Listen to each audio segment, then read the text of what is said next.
Manchester United have beaten West Ham in the FA Cup 3-1, coming from behind in the second half to get 3 goals back to win the tie in normal time. Now, Manchester United have rotated the side this evening. On the back of that Carabao Cup win, a number of changes were made. And I think a lot of people were a bit concerned, because I think there's a lot of Manchester United fans out there are concerned if Manchester United get any injuries or have to rotate, which was why I was a bit disappointed when we didn't rotate a bit more when we had that second leg against Nottingham Forest in the League Cup, when we were already 3-0 up, because further down the line we may have to rotate, and he's rotated because we've got a big game against Liverpool at the weekend, and we almost come a cropper in this game, but a really good comeback from Manchester United has seen that dished away. Now, I think it was 6 changes to the starting lineup. The centre-backs changed for Manchester United, Harry Maguire and Lindelof in there. We know that's not the regular partnership there. Obviously Luke Shaw's apparently injured, so Malacia's got to go in there, and at this moment in time, Luke Shaw, I've got to admit, is a much better player than Malacia in my opinion. So it weakens the defence a lot there. There was obviously McTominay coming into midfield instead of Casemiro, which is a massive downgrade. We know that. Rashford obviously coming out as well, and we brought Garnacho in there, which obviously the threat from Rashford obviously wasn't on the pitch. I mean, Garnacho I thought was fantastic this evening, I really do, but obviously he's not at this moment in time on the level of Marcus Rashford, who's been scoring nearly every game lately. So that was a concern where the goal threat was going to come from. In first half, Manchester United were very poor. Although we've had a couple of chances, Garnacho's had one, Sabitza's had one as well, which was well saved by the keeper. But apart from that, Antonio's had such a great chance to score, and David there putting off a good save, but Antonio should have scored in that first half and given them the lead. West Ham have taken the lead, a nice strike in the second half. I think the ball was completely out of play, but it was given, so there's nothing we can do about that. If Manchester United had lost by that goal, I'd have just held my hands up, because if the football had carried on like that, and Manchester United did actually improve after that, if we hadn't have improved after that, then I would have said fair play, West Ham are deservedly winners. And West Ham have had chances. Antonio's had another chance to put the game to bed. So Manchester United were quite fortunate still to be 1-0 in this game before we've equalised. We did get a goal before that, Casemiro, but it looked completely offside to me,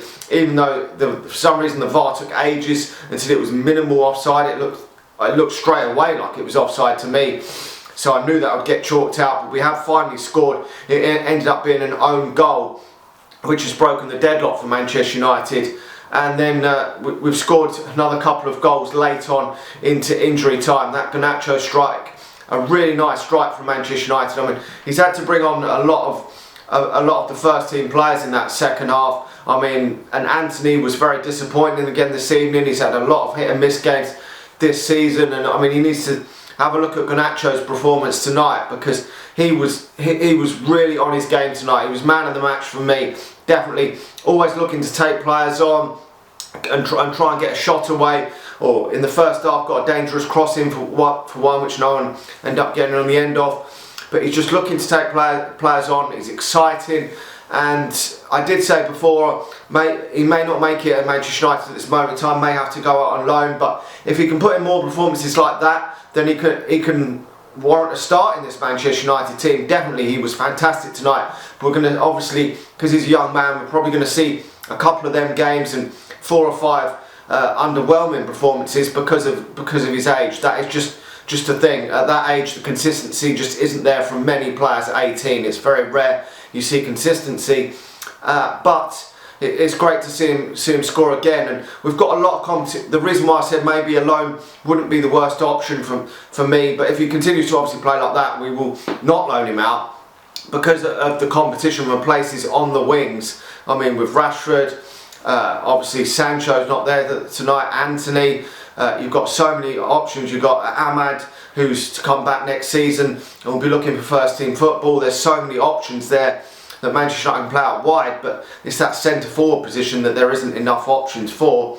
but we have got a decent amount of options out wide, and which has limited the starts for Garnacho. Obviously he's only 18, but obviously next season they'll be looking to, if he stays at Manchester United and doesn't go on loan, to obviously play a lot more games, and obviously the competition is fierce on them wings at this moment in time. But really pleased with him this evening, really am. Fred getting himself a goal late on as well. I think he's got, I don't know how many goals he's actually got this season. I think he's got a few goals, maybe 3 or 4 goals this season, and some performances lately from Fred haven't been too bad. So I don't know how Ten Hag's got him up far and in form. I really don't, because I think a lot of people thought, including myself, that Fred might be going on to pastures new, but obviously without Christian Eriksen, someone's got to play in that midfield, and he's been playing quite regularly lately, which is nice to see. But another 3 goals from Manchester United this evening, and I mean that was a sensational win in my opinion for Manchester United. We were expected to win, but we made, I think, 6 changes tonight, and with the squad, with the players that have come in and not up to the standard of the first team players, which is obviously the next step in the progress for Manchester United to improve on. We need to now get 3, 4, 5 more players over the next season or 2, so then when you've got players missing and injured or rotated, you don't miss them so much when you play a second player. The drop-off's not too big, and Man City have had that a lot over the last few years, where they bring one player out, they bring Mahrez out, and they put Foden in, and the drop-off isn't that big. Manchester United need to get back to that, because when we're taking Casemiro out, obviously there's no replacement for Casemiro, but you're bringing McTominay in, and then when you've got Varane and Martinez out, you're bringing in Slabhead and players like that just aren't at the level of quality that Manchester United need at this moment in time. But so the drop off is big, but that is the next stage in the progress, which is why I think it is a very good win for Manchester United this evening, with them 6 players out and how poor we played in that first half. The last 25 minutes was good though for Manchester United. We did go at it, we had to go at it, otherwise we were going to be out of the competition, so we had to push. It was just something that you have to do in the FA Cup, and obviously there was always that chance of letting that second goal in and the game would have been killed off, but we've got the job done. We're through to the next round. Hopefully we'll get a good draw in the next round. As recording this, I don't know who we've got, but a lot of the big hitters have gone out of this competition, so this is another good opportunity to maybe win a trophy. Who knows? Anyway, let's just see where this goes with Ten Hag, but at the moment it is going very well lately for Erik Ten Hag. Like the video, subscribe to the channel if you're new, and if you're watching this on Facebook, hit that share button, and I'll talk to you all again soon. See ya.